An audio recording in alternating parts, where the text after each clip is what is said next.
All right. Just wanted to, excuse me, I'm turning it down a little bit.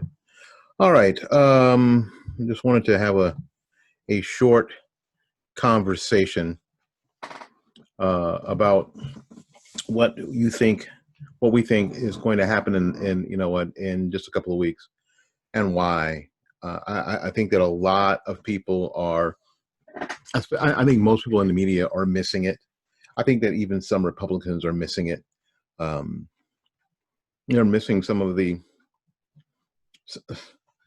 things that are very, very apparent, um, that are obvious, that are actually that are actually happening. And I'm comparing this campaign to 2016 campaign, and about this time in the campaign.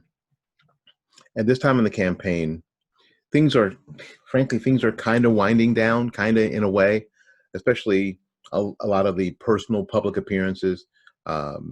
Usually the switch is to more online or more TV commercials and that kind of thing. The personal appearances, the large gatherings, sort of wind down. That wasn't the case for Trump. That was not the case for Trump in 2016. It just wasn't the case. The case for Trump in 2016 was that at this point things were going the same tempo. Nothing had slowed down. Things were going about the same speed. About the same speed. And in some places, the public appearances, there were more people there than ever. It was actually gaining speed. The Trump campaign for me, when I think about it now, was like the runner who was actually a lot closer than anyone thought, that just pushed really hard. They kept pushing really hard in the end, and eventually won. And I see this. I see the very same thing happening. As you can see, I invited some people to come, and I was late, so George Farrell bailed out, and I don't really blame him. Thank you, George, for coming in, and I'm going to go ahead and give you credit. Thank you, George, for trying. My fault, but I think that it is interesting that you're kind of seeing the same thing, and you're seeing it differently. You're seeing it with a lot different demographics too. You're starting to see, and I did a video on YouTube a little bit ago, well, a couple days ago, with me personally apologizing to Candace Owens and Brexit, for not being maybe as supportive as I could have been early on, because they're getting it done. There just isn't any other way to put it. They are freaking getting it done. Their Back to Blue rally in DC a couple of weeks ago was just friggin' off the chain. And what you'll see, and the thing is, what you will see in that rally, when you look at the crowd, is what is a bunch of rednecks, right? Yahoos. That's what you don't see. What you saw in that particular rally were a lot of black people, a lot of black middle-aged people. That's what you saw there. And I thought that was telling. So that was, and a lot of Trump supporters in that group, which for me is telling, because that particular rally was not put on by the campaign or by the Republican Party. These boat parades that you're seeing all over the country, and these car rallies and these car parades, these flag carrying car parades that are miles long, are being put on not by the party, not by the campaign, but by individuals who are supporters of the president. We didn't see that before either. What we're used to seeing is events that are sponsored and organized either by the campaign or by the local party, and that's not happening. It's not happening nearly at the degree and with the intensity of the ones that are happening from basically private citizens. And that's the change. It is an enthusiasm gap By some measures, that's 19%. I did a piece this morning on the Morning Report that shows that in every one of the and the matrix of do incumbents get reelected, Donald Trump is on the positive side of every single one. Every single one. Even in pandemics or civil unrest that have gone on in an election year, incumbents are 3-0, undefeated. In economies that are suffering economies, the thought is that if you are an incumbent president in a bad economy, then you won't get reelected. The truth of the matter is that is in the past 22, I guess, 23, 12 and 11, 50-50. So a suffering economy is not necessarily the death knell for an incumbent president. It isn't.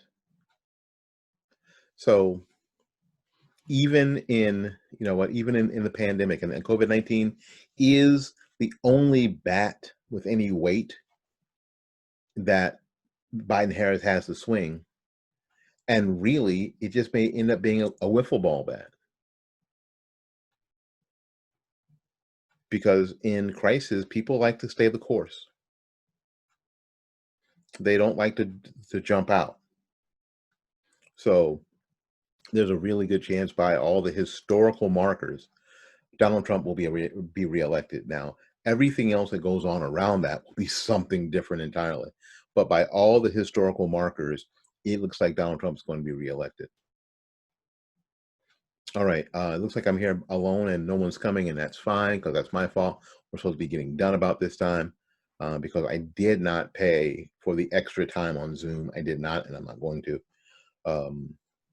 But I did want to say this before we end. I want to say, I'm not sure what that is. Is that George? That's George. George made it. I'm sorry, my fault, man. I got held up at work. Thanks ever so much. I'd love to hear your thoughts on how things are going. I really would, because right now I'm only hearing my own thoughts, and because I stopped listening to MSNBC and CNN when I was a small child. And I was a small child in the '60s, so I stopped listening to them back then preemptively. So you're involved in the fight and the struggle for people. This is George Farrell. George Farrell is the brain, the heart, the mind, the soul, the hands and feet behind BLAKPAC. BLAKPAC is dedicated to getting Black Republicans elected around the country. That brainchild started, I don't know how long ago did you get BLAKPAC? We started in 2015 officially, but I've been involved in Republican politics since Jeb Bush became governor. That's my first. Well, that wasn't my first. That was my first in Florida. Yes. Getting Jeb Bush elected, because he didn't get elected the first time because he said he wasn't going to do anything for Black people. And then we put together this Democratic-Republican coalition that got him elected the second time. That included famous people like Les Miller and Gwen Miller that endorsed him to get him elected the second time. So we've been around for a while, but BLAKPAC officially started in 2015 as an organization. And it means Black leaders. Actually, the first meeting was Black Leaders Anointed by the King. The second meeting is Black, Latin, Asian Knowledge Political Action Committee. Okay, awesome. So how do you see, I've already sort of given my thumbnail sketch on how I see things going right now as we get about the 3-week point before November 3rd. How do you see things going? I see Trump winning in a landslide. Wow. It sounds scary and you don't want to get complacent, but I see a landslide. I have people in Atlanta that waited 10 hours to vote yesterday. I don't know why it takes 10 hours to vote, but that's gross incompetence on the Secretary of State. And for some reason, people did wait 10 hours to vote, and they were mainly Republicans. And so Georgia needs to get their act together. that needs to be called out, because that kind of incompetence is not acceptable. Apparently there were only 12 voting machines in this 10-hour wait. 12? Outside of 12. What the hell? Outside of Atlanta, Georgia. It's Atlanta. So, yes, that's right. That's right. It's not Dover. It's not Dover, Florida, man. I mean, it's freaking Atlanta.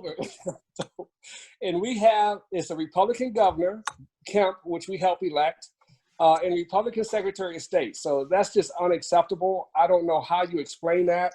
You can't explain that away. So I see a landslide. People that were in that line were mainly Republicans coming out to vote early. They wanted to vote in person and not by mail. I see a landslide in Florida, but there's going to be a fight in South Florida because, it's still a heavily Democratic area. And like you said, the vote parades, Annie Delgado put together a car and vote parades. She's doing an awesome job. She's not officially with the party, and she's one of those independents that have put together boat parades. In South Florida, in Cuba, you had 3,000 cars. That's more than rush hour in South Florida. And that was the Cubans and the Venezuelans are very Republicans. The Haitians are very Republican because they hate communism. So all the first generation immigrants that are coming to this country that fled communism are Trump supporters. That's amazing. The Asians, which have a strong family structure, are all Trump supporters. So I don't know where Biden has no excitement at his rallies. There's no excitement in his speeches. This should be a landslide for Trump unless there's things like are going on in Atlanta where they're purposely chasing people away from the polls. Yeah. Okay. Well, and that's what, and it's funny. I'm glad you mentioned that in South Florida. So we're talking about car rallies and boat parades, not necessarily organized by the candidate or by the local party. And they're happening in places like South Florida, which is a Democratic stronghold. And some of these and one of the car parades I saw happening in freaking New York. It's happening in New York City. Yes. We couldn't have imagined that 4 years ago. I mean, you just couldn't have perceived that would happen in New York City, right under de Blasio's nose. Are you kidding me? No, and at Trump Tower today in New York, there was another Trump gathering. So the excitement's with Trump. As long as we have honest elections, Trump should win this in a landslide, whether it's Wisconsin, whether even Seattle, even California. The Asians are generally who voted Democratic to go along and get along are now breaking. The Asians in San Francisco and in Los Angeles are breaking to vote for Trump, to vote Republican. So you may see in this BLAKPAC getting people elected, I expect us to have 4 blacks elected to Congress this year. That would be Byron Donalds, Burgess Owens, John James in Michigan, and Wesley Hunt in Texas, plus a few more. I'm not sure about Kimberly Classic because that's a plus 26 district in Baltimore. And that's like trying to run. That's trying to run where I'm from. You know where I'm from. It's a tough one. Because we're plus 30 here. So I'm not going to call it, but it's a plus 26 district in registrations. So a lot of Democrats would have to cross over for her to win. So, but this would be the most Republicans elected, black Republicans, since 1845. Oh. So that's when we only had 35 states. So now we have 50 states, and we're just getting back to having 4 to 7 black Republicans in Congress. And that would just make me ecstatic. Getting forward would be happy because this is something we've tried to do for a long time. I've asked for the RNC support. They're finally grudgingly starting to support some of these candidates with funding. They raised $1 billion in 15 months through WinRed. Very little of it has gone to black or minority Republican candidates. And out of that number in 2015, there were only 8 blacks running for Congress. Now in 2020, you have 30 blacks running for Congress and 30 Latinos running for Congress and another 5 Asians.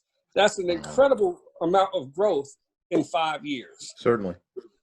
And why do you think that is? Do you think it's because Donald Trump has been such a disruptor in what we normally see especially at the federal level? Trump's been going around kicking over tables and crap. Yes. I mean, you I just think, never know what a dude's going to say. You never know what he's going to say.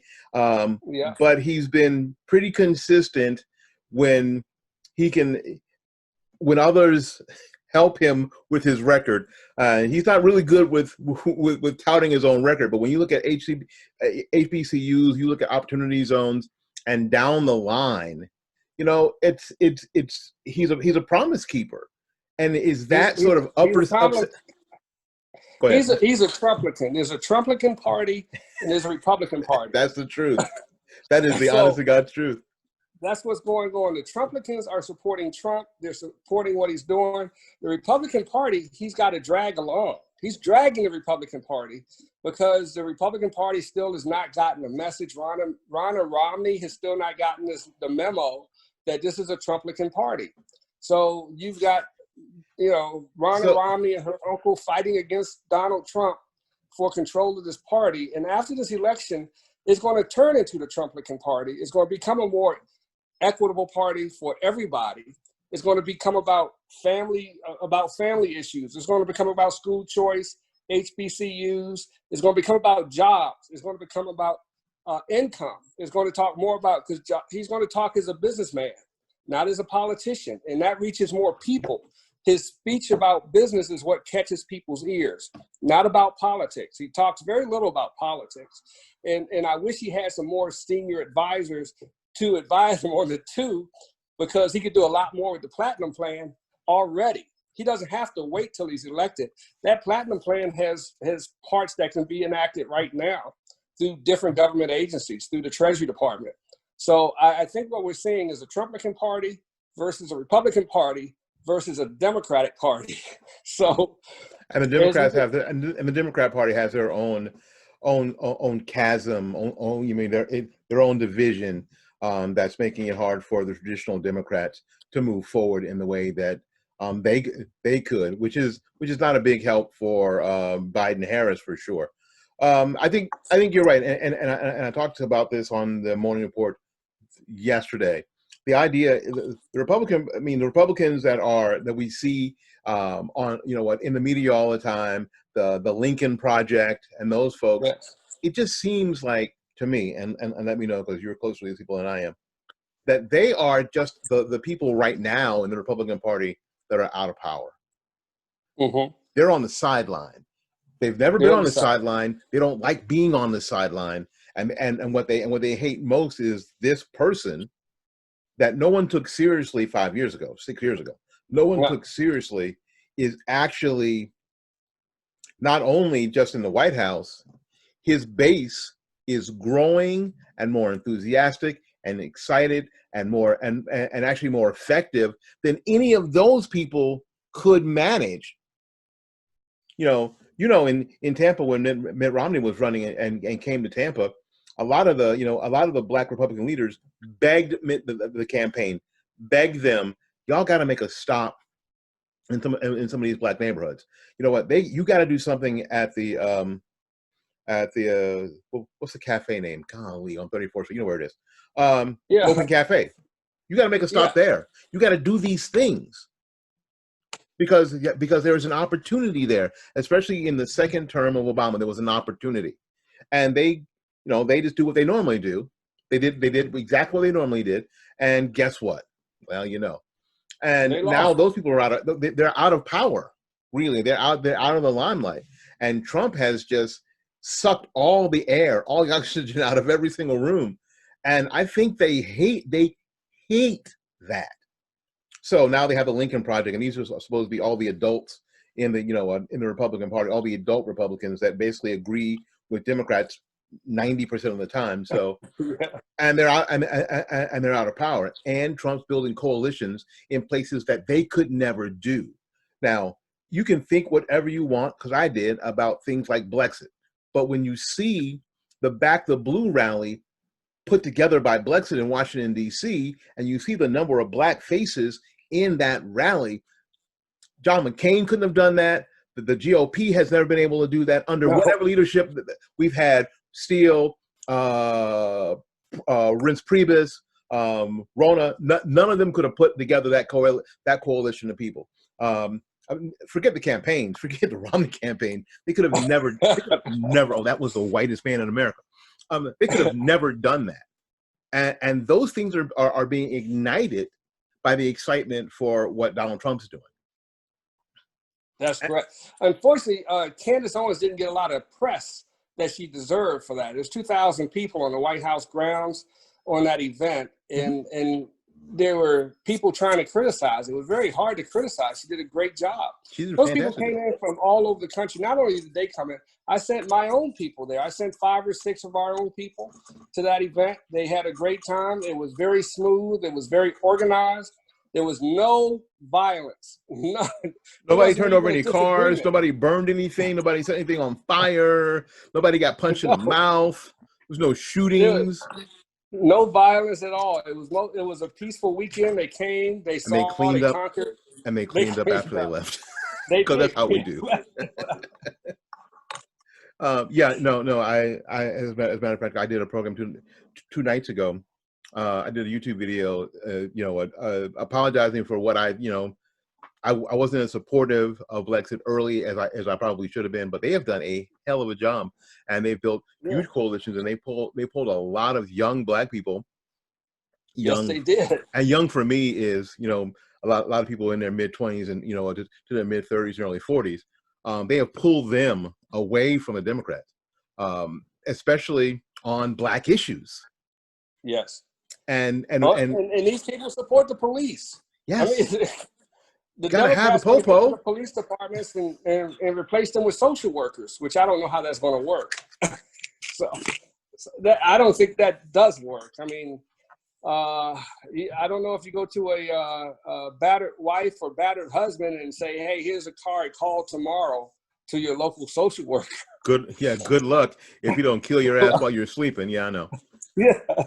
Yeah, and I've thought about that, and I don't think there's anything wrong with maybe adding that element to the police work, but there's got to be the police work because in a battered battered spouse situation, somebody's got to go and make sure everybody's safe.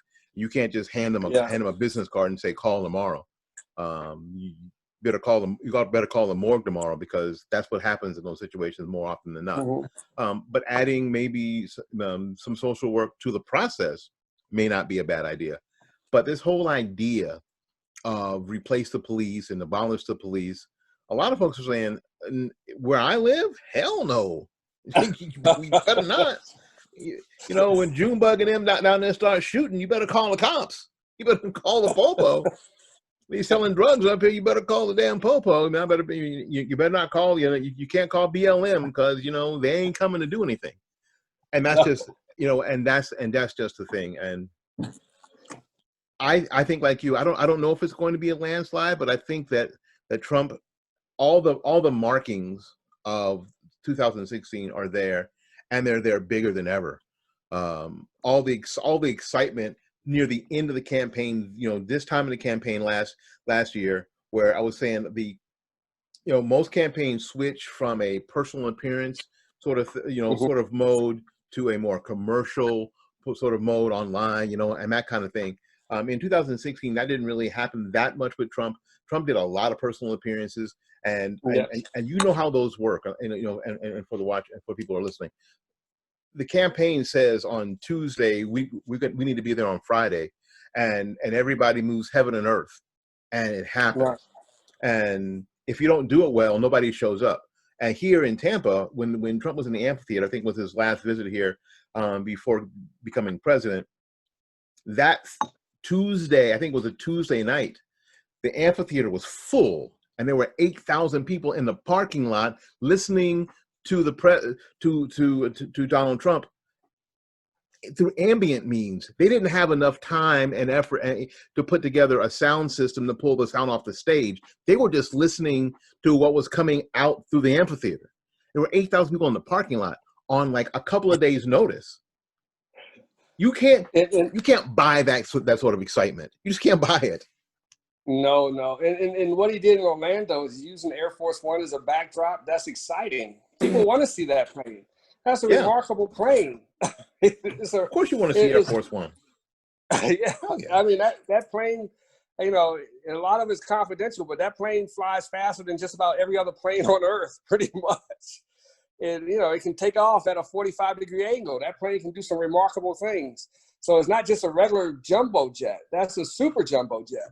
So Yeah. you're getting to see something that no other plane can fly the way that plane flies. And there's something about Air Force One being, you know what, part of the Americana that most people never get a view of, especially as close up as you get a view of there. You know, no one ever gets that close to it. Nope, you know, and he's coming back to Florida. I think he's coming back to Florida next Friday. I think you're right. I think you are right. Because now the doctors have cleared him to, you know, to do whatever. And it doesn't hurt that not only did Donald Trump get COVID and then 4 days later kick COVID's ass. That narrative doesn't hurt either. But you know what hit me today? I you know, we're both old enough to remember you had heroin addicted babies, you had crack addict babies, you had all these other babies you had AIDS addicted babies. Where are the COVID babies? You know, if this disease is so bad, where are the COVID babies? Because you had crack babies, AIDS babies, all these other diseases transferred to your child when your child was born. Does that happen with COVID?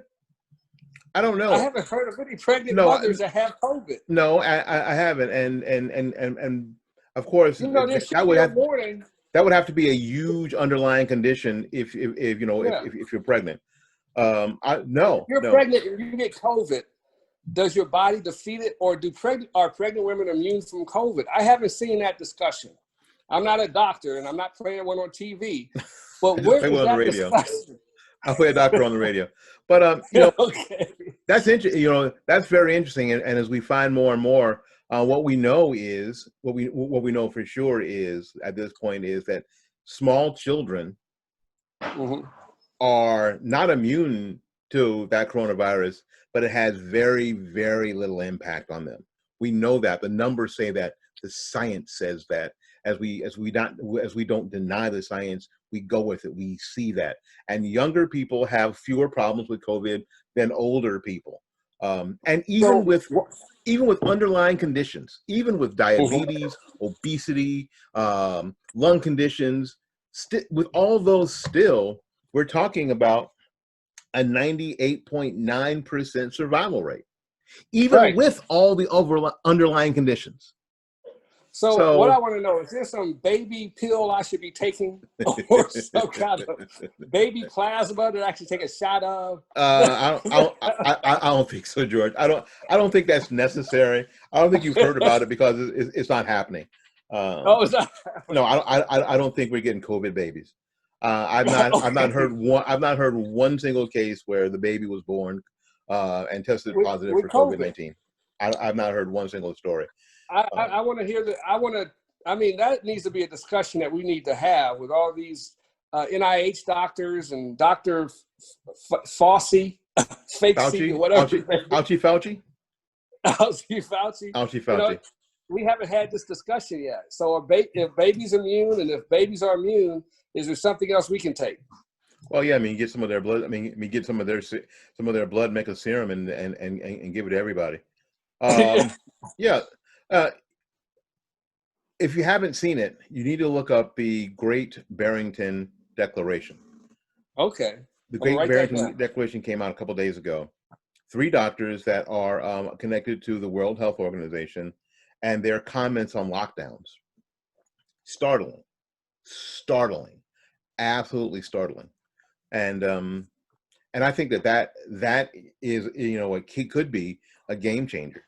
Could actually be a game changer in how communities and, you know, deal with lockdowns and deal with all the things that have you know, all the negative impacts that the COVID lockdowns have caused. So you need to check out, everybody who's watching needs to go ahead. It's an easy read.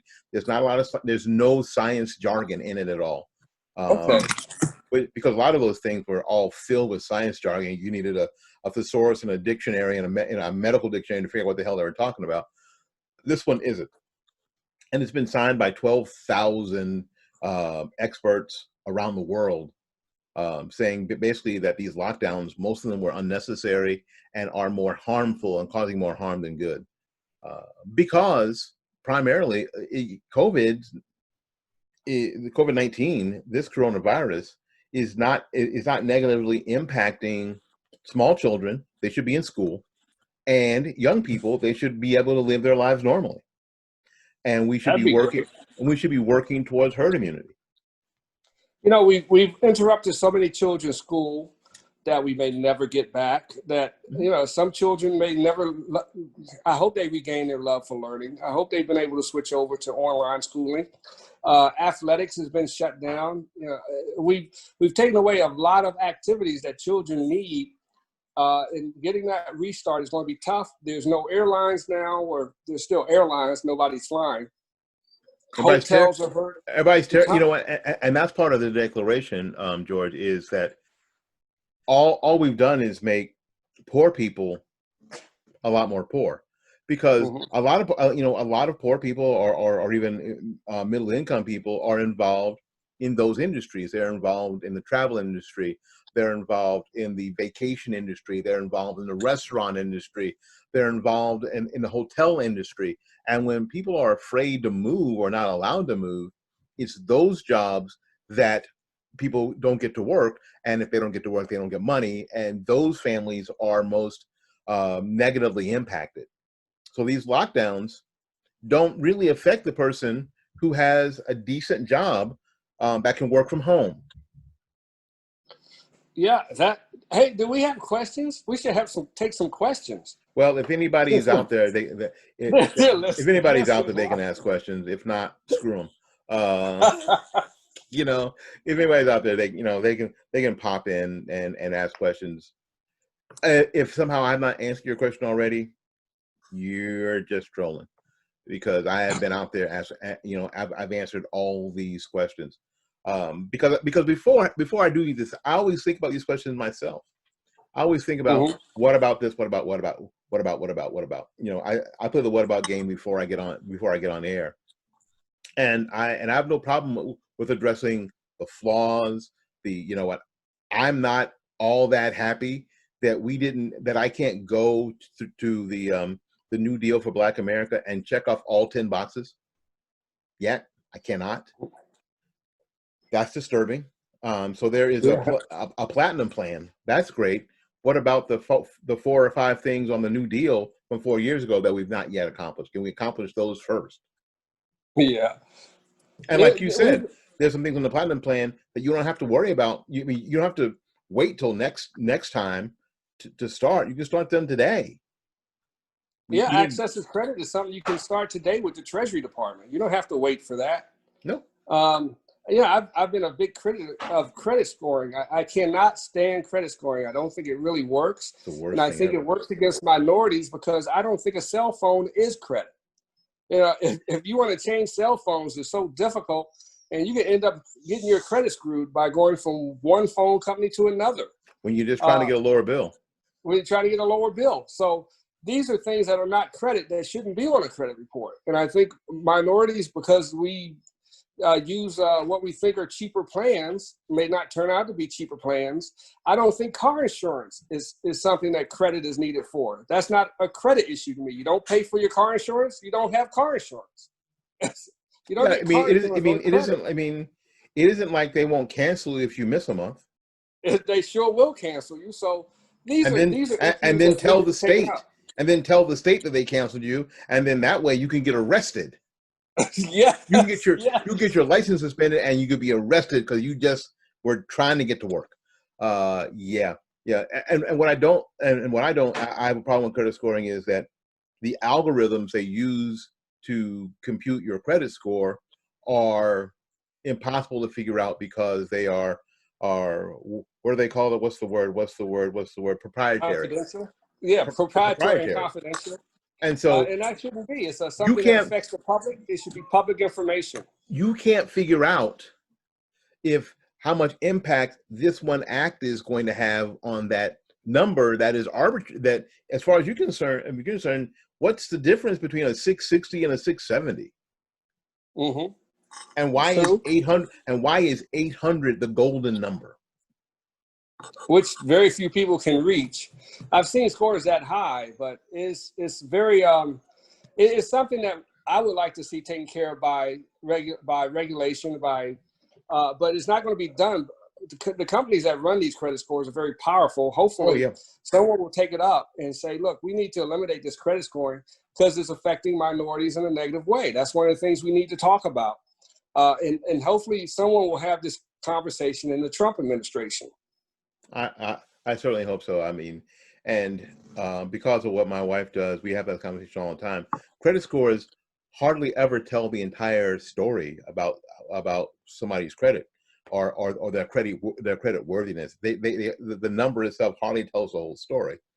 That number is usually lagging behind what they're doing now. They may have had trouble earlier, but if you look at what they're doing right now, everything may be fine. Or the converse, that number may look great, but that number is lagging behind what they're doing now. Maybe they've got a 750 or whatever that is, and it looks great, except what they're doing now is completely atrocious and irresponsible, but they still got that 760 until all that falls apart. So the number is always lagging behind what's happening. So it's not a true picture of their credit worthiness. It just isn't a true picture. And for all of us to be beholding to these private companies with their proprietary algorithms on how they basically can decide if we can have this or do that or have this job or live our lives, because some companies run credit on you to see if if you're in sales, they run credit on you if you're in a sales position. And that may not be fair.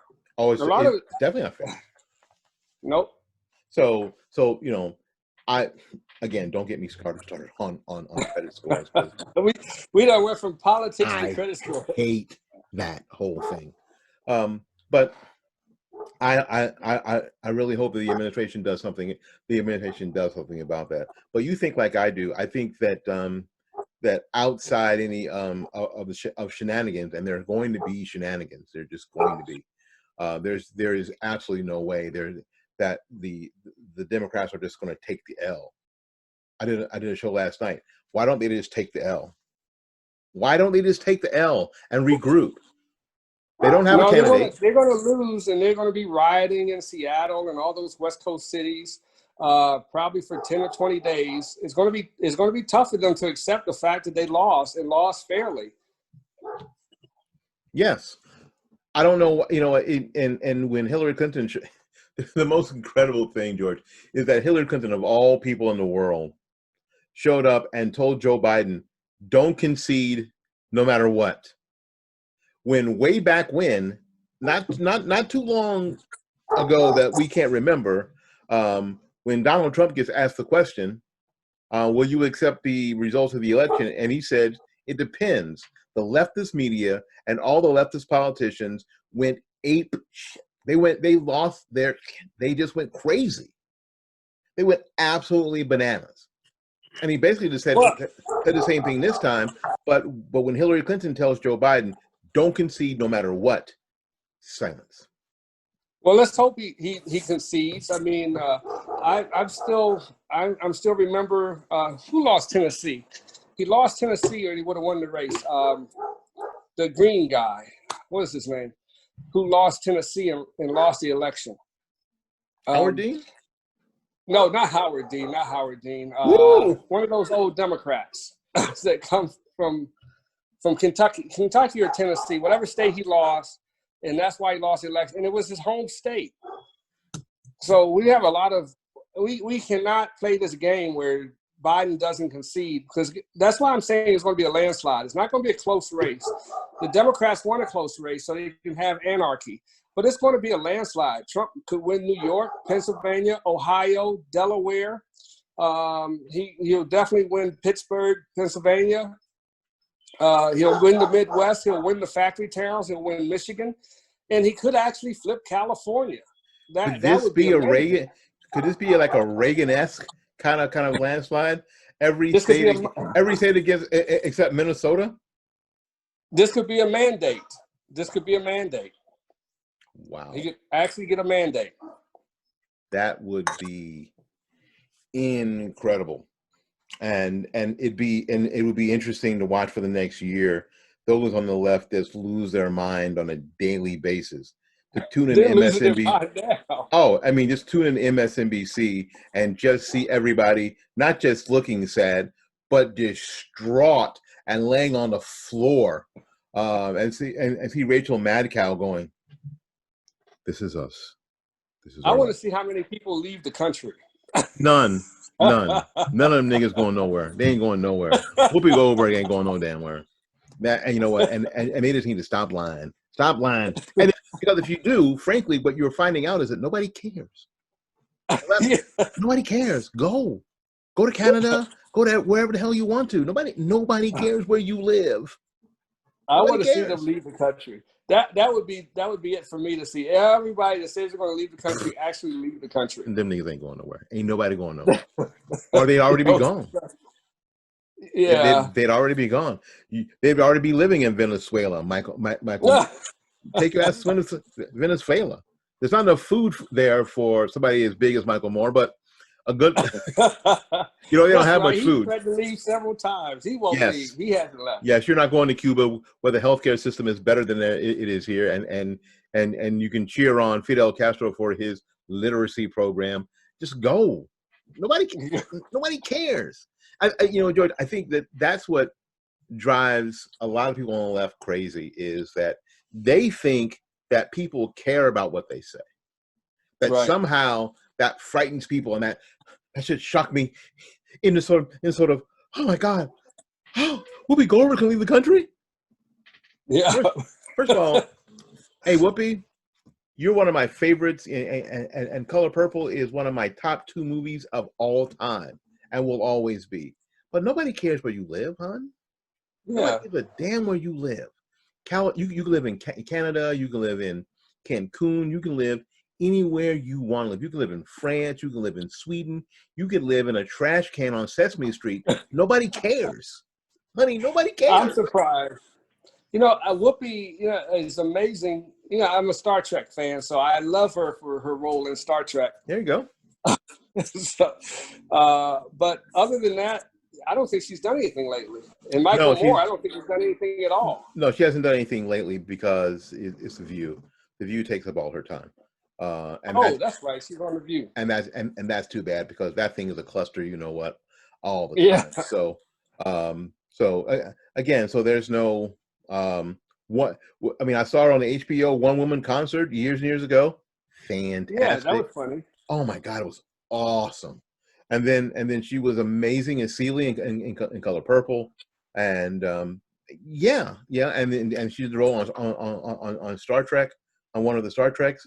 Yeah, she's extremely talented, and I've enjoyed her work all these years.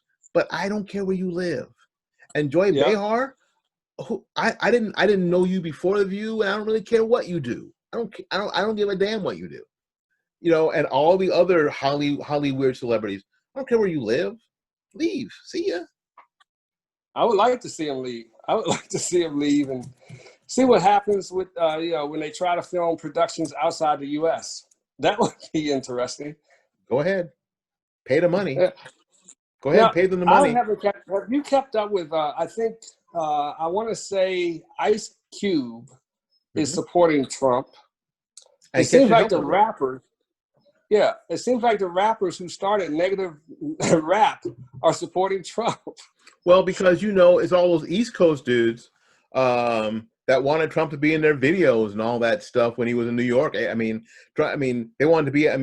If Trump had a party, they wanted to be at the party. They wanted Trump at their party. They were down with Trump as long as Trump was, having parties and signing checks. Everybody was cool, and some of them still are. That was that whole East Coast crowd when we had the East Coast rappers and the West Coast rappers. Now Snoop is a West Coast rapper, so he isn't necessarily a Trump fan because he's a West Coast dude. But some of the East Coast dudes have been down with Trump the whole time. So this whole Kanye, idea that Trump's a racist, they were like, whatever. Yeah, I think it's Kanye, Ice Cube is West Coast, and Kanye And you're right. I never put it together that they like to hang with Trump when he was a celebrity, I guess. They love to hang with Trump. They thought, because who said that? Who doesn't want to be Trump? All the money, all the women, say what you want whenever you feel like it. What man in America doesn't want to be Donald Trump? Come on now. Okay. I mean, so, and I think that is part of Trump's charm, if I can say it that way, is part of Trump's charm. And which is why his popularity is solid. He in that sense, he's and he's right. He's almost bulletproof in that sense, because a lot of people, you know the phrase, you hate us because you want to be us. You hate me because you want to be me. Yeah, and I think that and because he's transparent in that way, everybody's already seen all of his foibles with his wives and womanizing and business failures. Everybody saw it. It all happened in public. So once I know you've seen me fail 400 times, you got nothing on me. You can't reach back in your pocket and go, what about this? Yeah, everybody knows about that. Everybody knows about that. So with that, you can be fearless, and Trump has been fearless. And I think that the problem is that a lot of people who are in that world, we're calling it the deep state, and some of those operatives are scared witless, because Trump doesn't care about pulling back the curtain on some of their activities. And this is what's happening. And the weird part is that maybe Trump was not the person that we would have picked to be the great uncoverer of horrible truth about what's happening inside our government. Maybe he's not the guy we'd have picked, but he's the guy who's doing it. That's true. And I've said this before. He's not a perfect person, but he may be the perfect person for now. That's true. Biblical reference. Paul was not the perfect person. Biblical reference. He's not the perfect person. Paul was not the perfect person. Paul was a tax collector. He was hated. He was terrible. Used to persecute Christians. But he ended up having a better revelation of the gospel than anybody else in history. Was not a perfect person, but he's the one who got it. So he was one that was chosen that wrote most of the New Testament. He did a darn good job. I'm not comparing Trump to Paul. It's an analogy, people. You get it, right? Did someone send you a message? I'm not comparing Trump to Paul, but or George Jesus, but it's just an analogy. Sometimes you don't get the perfect person. Sometimes you don't get the perfect person. You get the perfect person for the time. And Trump may indeed just be the perfect person for the time. Okay. I'm doing something I should have did an hour ago, and that's put in these earphones to cut off all this background noise. I had dogs barking and everything else. Too late. There's the dogs barking. Sorry. I'm sorry. Do you live in a house? You live in a house, and there's stuff going on in the house. You have people. You have animals. No. Yeah, I've done podcasts I've done podcasts in coffee shops when people are worried. So is it too loud in here? No. This is a business, and they're selling coffee and donuts and crap. Yeah, it's fine. And then they hear the result. Well, that sounded really good. I know. I've been doing it for a really long time. That's good, because I had dogs barking and cats meowing and everything else going on. It's fine. Kids walking around. It's natural. And that's what we want now. And I think that the medium for this is changing, and is changing a lot. That move from that highly polished professional MSNBC, CBS, the network news thing, we don't trust it anymore. So if you look at some of the real big influencers, it's people at their house, it's people on their phone, people taping these things on their phone. Yeah, my kids are still into TikTok. TikTok is the bomb. Okay. TikTok is the freaking bomb. There are so many Trump supporters on TikTok that I cannot tell you. I have Wow, I found didn't know it was so that many big. Trump supporters on TikTok. Big influences like Topher Town Music on Okay. TikTok. Topher, his name is Christopher. Topher was at the rally, the Back to Blue rally, in DC, Oh, wow. hanging out with Brandon Tatum and Candace Owens, um, Oh, you and put it on TikTok. I missed that because I don't TikTok. go on TikTok. You know, My kids do, but I don't. there's a lot of 13-year-old dance challenges on TikTok. But there are an awful lot of Trump supporters on TikTok. There really are. Okay. Yeah, so that's why it was sort of ouchy, that TikTok was going to be banned and banned and not banned, not banned, not banned, banned and not banned, because there are a lot, and this is part of my excitement speech. There's a lot more excitement in a lot more places than people could ever imagine. There are Trump supporters on TikTok. Wow. Tick freaking tock. MAGA TikTok right here. And that would have never, and that kind of thing never happened before. Never Nope. happened before.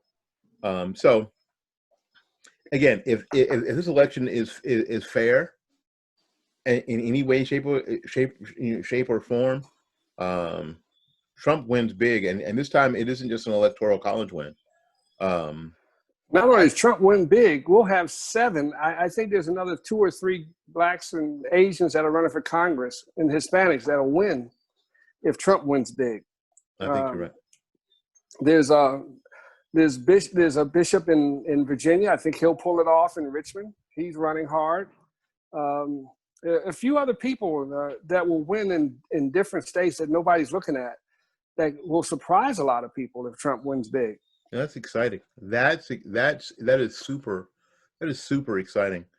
And these are people who are running with not a lot of money, but a lot of excitement and a lot of energy.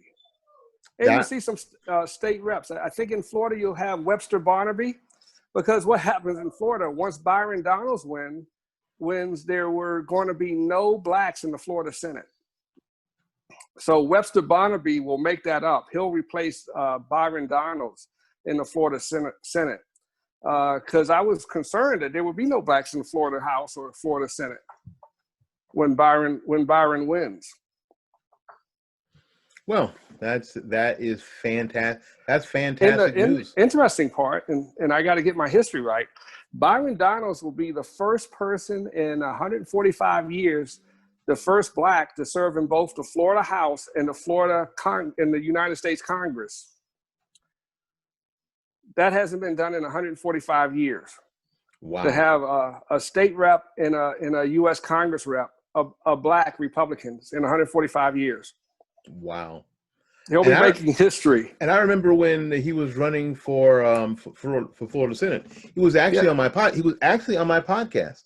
Yeah, he's a nice guy. He's a nice guy. Love talking to him. I think I talked to him when I co-hosted with Ed Dean on the Ed Dean radio program as well. I met him too. So yeah, it was cool. Yeah, he'll be making history. That is fantastically awesome. And that means, George, that the dynamic is changing. The dynamic is changing. And now it's changing regardless of the media, regardless of the negativity, regardless of the Trump hate, regardless of all the things that Republicans and conservatives are getting thrown at them. The dynamics in the black community especially are changing. And I think it's changing with the demographic or the age groups that I mentioned before. The blacks in their mid-20s, through their mid-30s and early 40s, they're starting to see finally what we've been trying to show them for a long time. They're starting to see that the leadership in their communities that have been in charge of their communities for 50 years are failing, and they're failing so badly that you can't even ask the question about it. Nope. I mean, Baltimore is a great example of failure. You can't. I mean, there's no factories left. All the factories left Baltimore, probably went to China. GM used to have a plant in Baltimore right by the Harbor Bridge. That shut down probably 20, 30 years ago. I think the last car they used to make there was the X car, the X body, and the Citation. That was the last car they made out of Baltimore. I think that was the 80s. Had to be, yeah. The Chevy Citation. So all those jobs left when GM left. There's no factory jobs, and Baltimore is known as a factory town. And it's a really desolate place, just like Kimberly Klacik shows it. And you've got to bring some jobs and some factories back from China and from Mexico. And I think we're about to do that under Trump. We won't do that under anybody else. No one else will bring jobs back. No one else will even talk about it. Well, because the idea is that those jobs, and we heard this and we continue to hear it, those jobs are gone and they're never coming back. The only replacement for those are new green energy jobs, which there are none right now. There are not going to be any for the next 50 years, but that's what's going to replace those jobs. We hope y'all can hang out and get that $1,200 every 6 months, and that'll tide you over until all those new green energy jobs kick in. They ain't coming. Just like President Obama said, you know what, in his second term, laughing over it, that I thought there were a lot more shovel-ready jobs than there were. Yeah. Sorry about your luck, Negroes. Yeah. Yeah, this is a jobless recovery. How in the hell can we recover if I ain't got no damn job? I don't know what's that mean? I don't know. It's all the newspeak. It's all that newspeak. Jobless recovery. There can't be a jobless recovery. But it's one of those things that they say, and they said that factories, that manufacturing was never coming back, which was also always interesting to me, George. I'm saying, here is my LG cell phone. Mm-hmm. Somebody made this.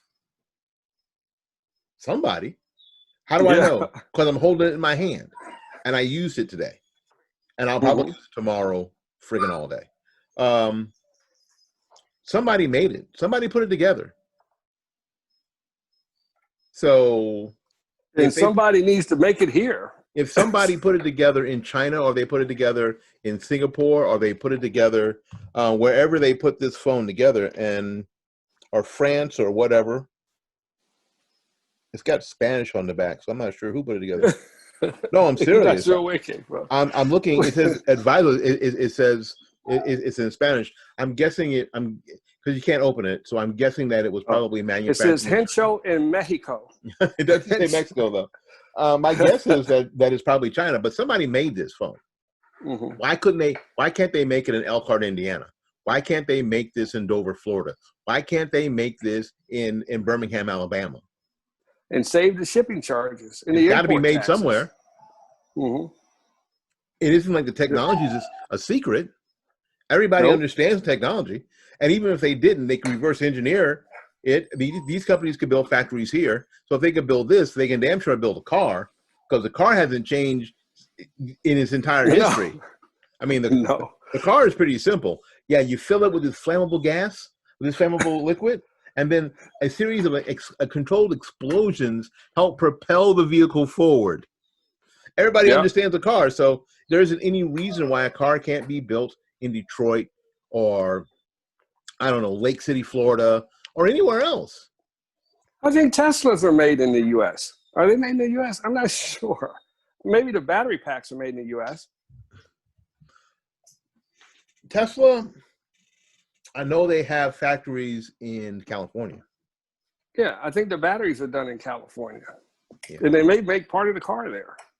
So the battery would be part of the car. Well, the battery is the entire car. You can't have a car without the battery. That nasty, filthy lithium battery. Yeah, that's good. Where you have poor children around the world digging lithium in big holes and getting cancer and dying early, because that's green new jobs. But we ain't talking about that now. Yeah. I was not a fan. I test drove one. But that ain't none of my business.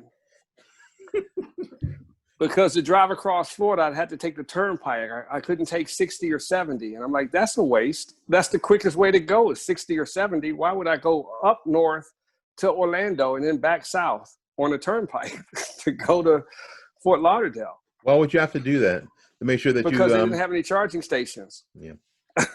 Yeah. As that battery technology gets better, I think the drives will be longer. That will improve. I think It people was who got 200 miles. I think it's up to 400 miles. yeah, I think And you're at right. the same time, I had a Chrysler minivan that could go 500 miles on a tank. And I'm like, I don't want to go less than that. That's a Let's minivan. see. A tank of gas, 500 miles. Go 500 miles out the way. Wait for a half hour to charge my car. Yeah. Gas up the van, Margaret. Gas up the van. Yeah, I mean, but that technology is changing. But there isn't any reason. There's no reason why we can't build stuff. There's no reason why we can't build stuff here. There's absolutely, positively no reason why that's just beyond the pale and not possible anymore. Because it's possible. Because of course it is. And again, Trump may have not been the person that we thought that we would have picked, that we would have chosen to make this stuff happen, but he seems to be the person that's starting to make it happen. That's good. He may not be the perfect person, but he may be the perfect person for the time. And I think that we really have to start looking at things like that. All right, man. Listen, we've been at this for an hour. I'm going to. And my dogs are telling me to come with them because both of them have just come up to be petted.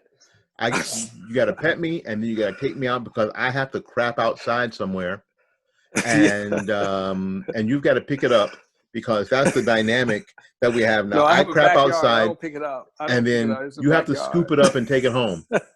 No, that part I don't do. We have old-fashioned dogs.